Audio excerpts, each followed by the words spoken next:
माझं सोलापूर न्यूजमध्ये आपल्या सगळ्यांचं स्वागत। सोलापूर शहर गुन्हे शाखेने गतवर्षी मिरवणुकीवेळी दुचाकी चोरलेल्या चोरट्यास पकडले। त्याच्याकडून एकूण 90,000च्या 4 दुचाकी हस्तगत केल्या। मच्छिंद्र उर्फ बापू गोरख गायकवाड, वय वर्ष 32, राहणार न्यू धोंडेवा वस्ती, रामवाडी, सोलापूर असे त्याचे नाव।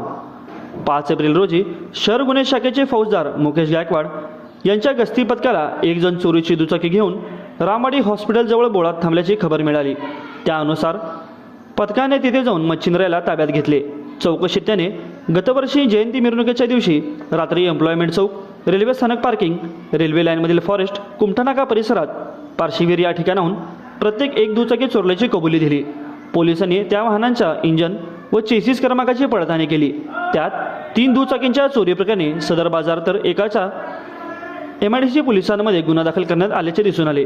गुन्हे शाखेने पोलीस निरीक्षक सुनील दोर्गे यांच्या मार्गदर्शनाखाली फौजदार गायकवाड यांच्या पथकाने ही कारवाई केली। माझं सोलापूर न्यूज या YouTube चॅनलला सबस्क्राईब करा आणि बेल आयकॉन प्रेस करायला विसरू नका।